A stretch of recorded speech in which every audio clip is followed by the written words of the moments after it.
Hi friends, എല്ലാവർക്കും നമ്മുടെ പുതിയ വീഡിയോയിലേക്ക് സ്വാഗതം.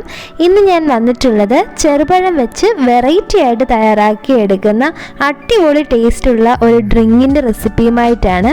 വളരെ കുറഞ്ഞ ചിലവിൽ തന്നെ വീട്ടിലുള്ള കുറച്ച് ചേരുവകൾ കൊണ്ട് പെട്ടെന്ന് തന്നെ തയ്യാറാക്കിയെടുക്കാവുന്ന ഒരു ഡ്രിങ്കാണ്. അപ്പം നോമ്പ് തുറക്കുന്ന സമയത്ത് തരിക്കഞ്ഞിക്ക് പകരമായിട്ടൊക്കെ കുടിക്കാൻ പറ്റിയ ഒരു അടിപൊളി ടേസ്റ്റുള്ള ഒരു ഡ്രിങ്കാണ്. അപ്പോൾ ഇനി ഒട്ടും താമസിക്കാതെ ചെറുപഴം വെച്ചിട്ടുള്ള ഈ ഒരു ഡ്രിങ്ക് എങ്ങനെ തയ്യാറാക്കാമെന്ന് നോക്കാം.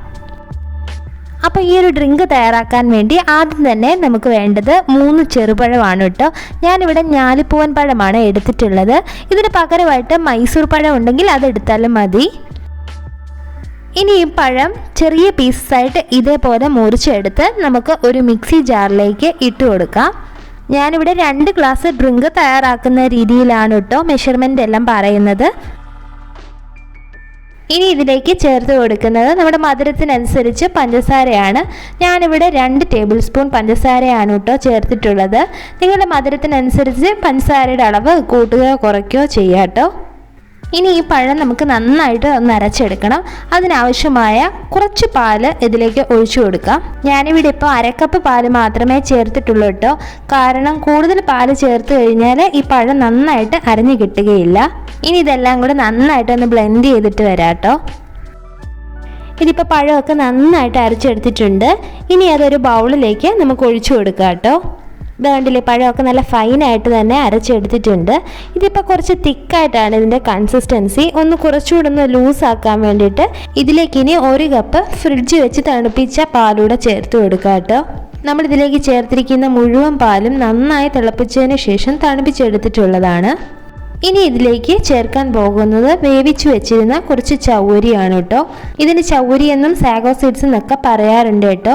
ഞാനിവിടെ 2 ടേബിൾ സ്പൂൺ ചൗവരി വെള്ളത്തിലിട്ട് നന്നായി തിളപ്പിച്ച് വേവിച്ചെടുത്തിട്ടുള്ളതാണ്. ഈ പാലിലേക്ക് ഈ വേവിച്ചു വെച്ചിരുന്ന ചൗവരി മുഴുവനായിട്ടും ചേർത്ത് കൊടുക്കാം.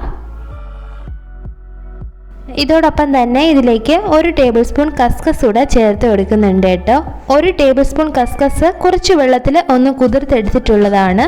അപ്പോൾ ഇതിലേക്ക് ഈ സാഗോ സീഡ്സും കസ്കസും ചേർക്കുമ്പോൾ ഒരു പ്രത്യേക ടേസ്റ്റ് ആണ് കേട്ടോ ഈ ഒരു ഡ്രിങ്കിന്. ഇനി ഇതെല്ലാം കൂടെ നന്നായിട്ട് ഒന്ന് മിക്സ് ചെയ്തെടുക്കാം. നന്നായിട്ട് മിക്സ് ചെയ്തതിന് ശേഷം ഇതിലേക്ക് ഇനി പിസ്ത ഇലാച്ചിയുടെ കുറച്ച് എസൻസ് ഒരു ഫ്ലേവറിന് വേണ്ടി ഞാനിതിലേക്ക് ചേർത്ത് കൊടുക്കുന്നുണ്ട് കേട്ടോ. ഈ എസൻസ് ചേർക്കുന്നത് ഓപ്ഷനിലാണ് കേട്ടോ. നിങ്ങളുടെ കയ്യിൽ ഉണ്ടെങ്കിൽ മാത്രം ചേർത്ത് കൊടുത്താൽ മതി. മാത്രമല്ല പിസ്ത എസൻസ് തന്നെ വേണമെന്ന് നിർബന്ധമൊന്നുമില്ല കേട്ടോ. നിങ്ങളുടെ കയ്യിൽ റോസ് സിറപ്പാണ് ഉള്ളതെങ്കിൽ അത് ചേർത്താലും മതി.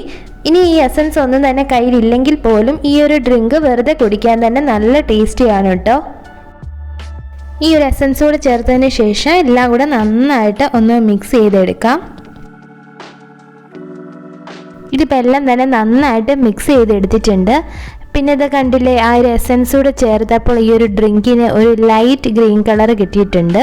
പിന്നെ ഞാൻ നേരത്തെ പറഞ്ഞതുപോലെ ഈ ഒരു എസൻസ് ചേർക്കുന്നതൊക്കെ നിങ്ങളുടെ ഇഷ്ടത്തിനനുസരിച്ച് ചേർക്കാം കേട്ടോ. ഇനി ഈ ഡ്രിങ്ക് കുറച്ച് കളർഫുൾ ആകാനും ഇത് കുടിക്കുമ്പോൾ ഇടയ്ക്കൊന്ന് കടിക്കാൻ കിട്ടാനും വേണ്ടിയിട്ട് ഞാനിവിടെ ഒരു 1/4 കപ്പ് പൊമഗ്രാനേറ്റ് കൂടെ ചേർക്കുന്നുണ്ട് കേട്ടോ. ഇതും ചേർക്കണമെന്ന് നിർബന്ധമൊന്നുമില്ല, കാണാൻ ഒരു ഭംഗിക്ക് വേണ്ടിയിട്ട് ഞാൻ ചേർക്കുന്നതന്നെ ഉള്ളൂ. ഇനി ഇതെല്ലാം കൂടെ നന്നായിട്ട് ഒന്നുകൂടെ ഒന്ന് മിക്സ് ചെയ്തതിന് ശേഷം സെർവിങ് ഗ്ലാസ്സിലേക്ക് ഒഴിച്ചു കൊടുക്കാം കേട്ടോ. അപ്പോൾ ഇത്രയേ ഉള്ളൂ കേട്ടോ ഈ ഒരു ഡ്രിങ്ക് തയ്യാറാക്കാൻ. വളരെ സിമ്പിളായിട്ട് ചെറുപഴം വെച്ച് തയ്യാറാക്കി എടുക്കാൻ പറ്റുന്ന ഒരു ഡ്രിങ്കാണ്. വളരെ കുറഞ്ഞ ചിലവിൽ വീട്ടിലുള്ള ചേരുവകൾ കൊണ്ട് തന്നെ നമുക്ക് തയ്യാറാക്കി എടുക്കാൻ പറ്റും. പിന്നെ കാണാനൊരു ഭംഗിക്ക് വേണ്ടിയിട്ട് ഈ ഡ്രിങ്കിൻ്റെ മുകളിലായിട്ട് കുറച്ച് പൊമഗ്രാനേറ്റും 2-3 ഡേറ്റ്സ് ചെറുതായിട്ട് കട്ട് ചെയ്തും ഒന്ന് സ്പ്രെഡ് ചെയ്ത് കൊടുക്കുന്നുണ്ട് കേട്ടോ. ഇഫ്താറിൻ്റെ സമയത്തും ഈ ചൂട് സമയത്തും വിശപ്പും ദാഹവും ഒക്കെ മാറ്റാൻ പറ്റിയ ഒരു ഡ്രിങ്ക് കൂടിയാണ്. അപ്പോൾ എല്ലാവരും തന്നെ ഈ ഒരു ബനാന ഡ്രിങ്ക് തയ്യാറാക്കി നോക്കിയതിന് ശേഷം അഭിപ്രായം അറിയിക്കാൻ മറക്കല്ലേ.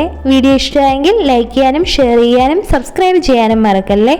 സബ്സ്ക്രൈബ് ചെയ്യുമ്പോൾ തൊട്ടടുത്തുള്ള കുഞ്ഞു ബെല്ലൈക്കൺ കൂടെ ഒന്ന് എനേബിൾ ചെയ്തേക്കണേ. അപ്പോൾ ഇനി അടുത്തൊരു ഇഫ്താർ റെസിപ്പിയുമായി കാണുന്നത് വരെ ബൈ ബൈ, ടേക്ക് കെയർ.